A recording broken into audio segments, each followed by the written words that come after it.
Donc on va faire ce qu'on appelle une extourne. Là, on va faire une extourne. Une extourne, ça veut dire que on va expliquer ce que c'est là. Une extourne. J'avais dit que la charge donc concernait bien l'exercice N, hein. Hop. En revanche, on n'avait pas la facture, d'où l'écriture suivante. L'extourne, en fait, qu'est-ce que ça veut dire? C'est que on va passer une écriture. Je vais la faire déjà.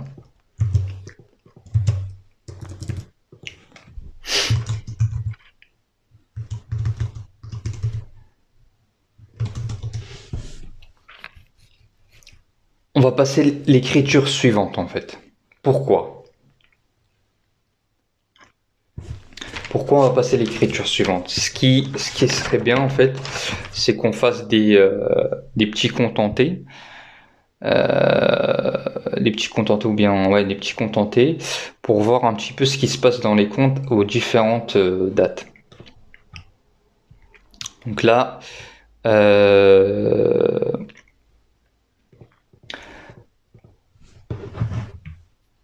par exemple, si je prends le 607, le 607, donc le 607,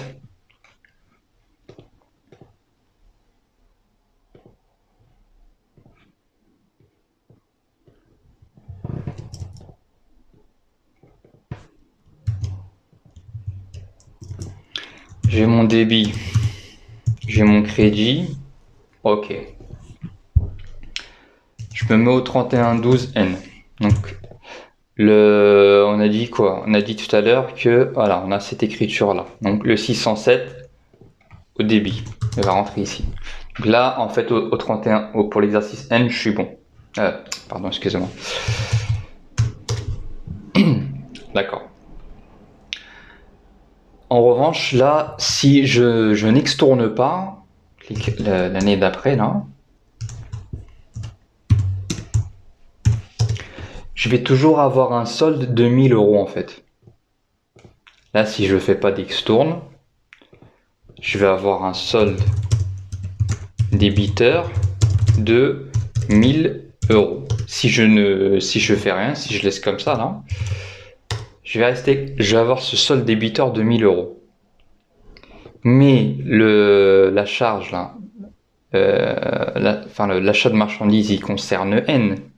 Il ne concerne pas N plus 1. Donc ce qu'on va venir faire, c'est qu'on va annuler en fait. En N plus 1, donc là N pour N c'est bon. Mais pour N plus 1, on va venir faire une extourne afin qu'en fait on n'ait pas de 607 en N plus 1. Là, j'ai mon solde à 0. Solde est égal à 0. Donc en N plus 1, mon solde il est nul. Et c'est normal. Puisqu'en fait, là, le 607, mon achat de marchandises, il concernait N, et N seulement. Voilà. Donc ensuite, donc qu'est-ce qu'on a dit? Donc tac, tac, tac. Donc 607. J'ai fait un petit peu n'importe quoi ici. Attendez. Donc ouais, excusez-moi, je me suis juste un petit peu emmêlé les pinceaux là, mais on est bien comme ça. Donc voilà, on est en miroir, hein. Hop, hop, hop. Donc voilà. Voilà. Ensuite, c'est le même raisonnement pour la TVA régularisée. On va venir l'annuler. Donc là, je vais faire des petites croix là. Hop. Donc en N plus 1, on va venir annuler ça. Donc ça, annuler.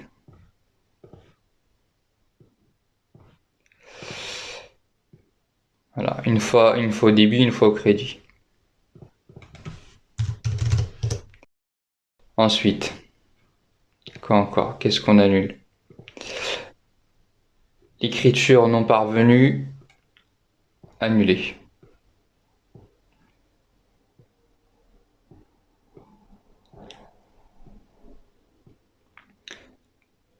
TVA régularisée, annulé. Décidément, il va vraiment pas. Bref. Ça annulé. Tac. Comme on l'a dit, on a tout annulé en fait. Je veux dire en N+1. Hein. Là, je raisonne sur N+1. Donc ensuite, le 607, enfin l'écriture en T, on peut faire la même chose pour les autres comptes. Hein. Les comptes, les comptes,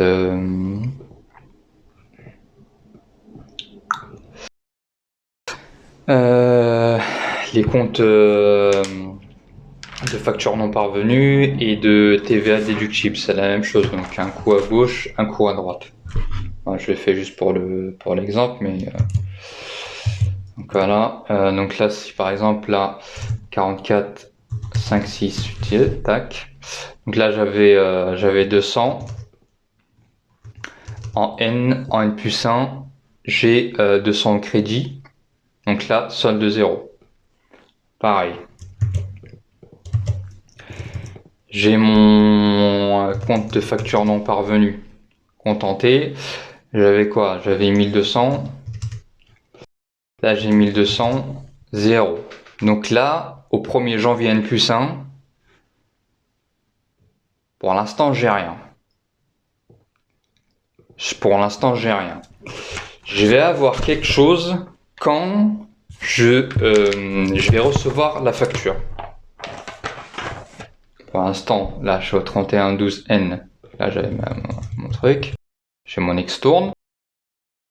Xtourne pour me remettre un petit peu à plat. Et dès que j'ai dès la réception,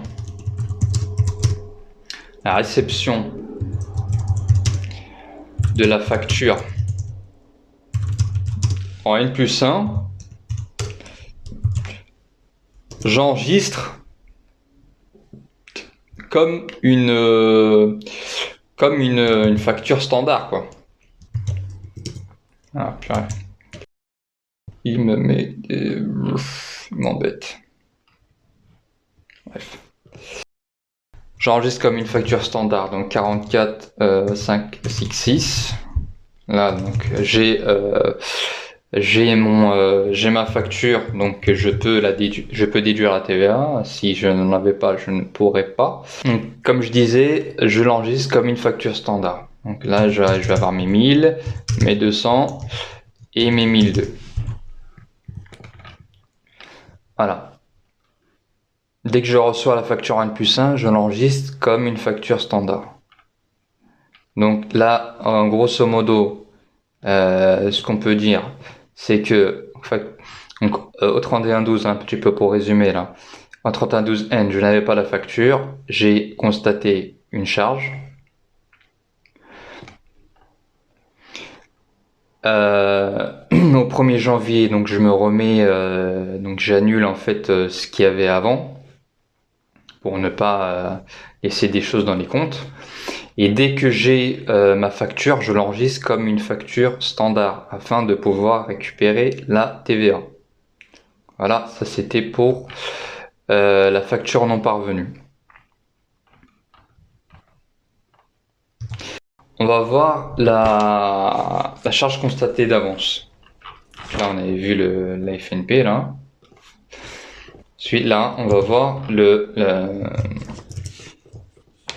CCA, charge constatée d'avance. Charge constatée d'avance. Je vais reprendre mon petit truc là. Charge constatée d'avance, qu'est-ce que ça veut dire? En fait, la charge constatée d'avance, à l'inverse de la facture non parvenue, donc au 3112, là, on n'avait pas la facture. Là, en fait, on l'a, en fait. Donc, je me situe toujours, je me pose ma question, comment je me situe par rapport au 3112N. 3112N, j'ai ma facture ici. Ici, je l'ai, ma facture. Mais le problème, c'est que, comme on a dit tout à l'heure, c'est qu'en fait, on va avoir par exemple des charges qui vont empiéter un peu en N et un peu en N+1. Je prends le cas typique des assurances, par exemple. Donc là, je me mets mon truc.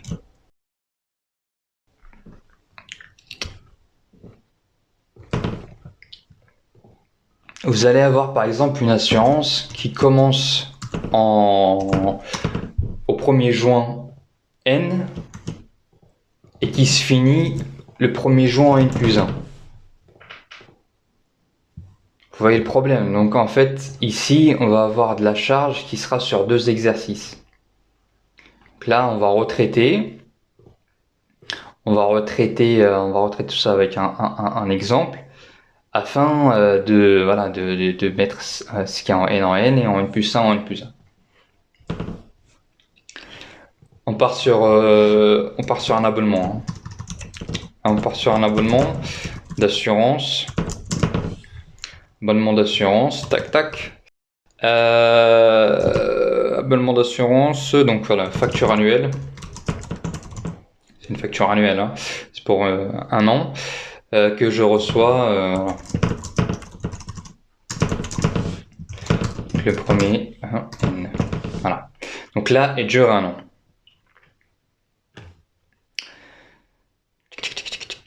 On va l'enregistrer. Donc là, j'ai la facture. J'enregistre la facture quand je la reçois. Je suis dans une compta dite d'engagement. Hop.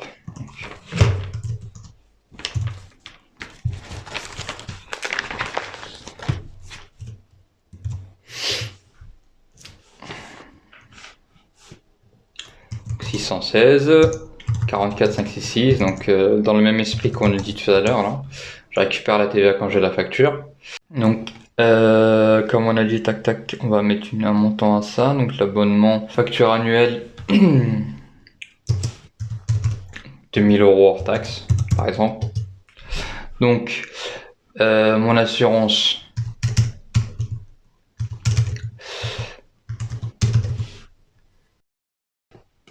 Donc je suis comme ça, tac tac tac.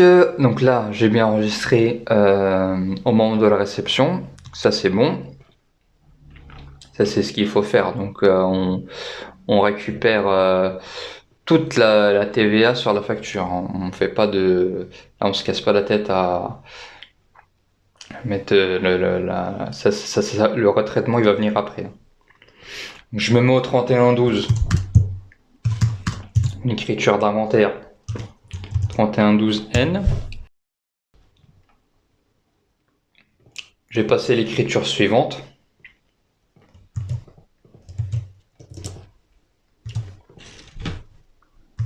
Je vais expliquer ensuite. Donc là, il y a une question à se poser en fait. Par rapport, notamment ce qu'on a fait par rapport aux factures non parvenues. Donc tout à l'heure, en fait, au 1er janvier N+1, on avait régularisé, au 31-12, excusez-moi, on avait fait une TVA régularisée. Là, en fait, on constate que on n'a pas la même chose en fait. On n'a pas ce problème de TVA régularisée. Pourquoi? Parce que la TVA est déjà connue de base. Sur la facture, elle est déjà connue. Donc, il n'y a pas lieu de régulariser sur un exercice, au 31-12N ou même l'année d'après. Donc, ça n'a pas lieu parce que la TVA est déjà connue. On régularise quand on ne connaît pas le montant, quand on n'a pas la facture. Mais quand on le connaît déjà, ça n'a pas lieu. Et donc là, comme on dit, on a enregistré de manière standard. Au 31-12,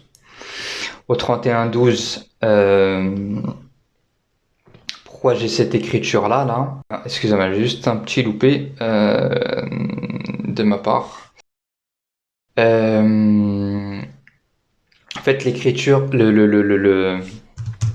c'est plutôt ça qu'on a.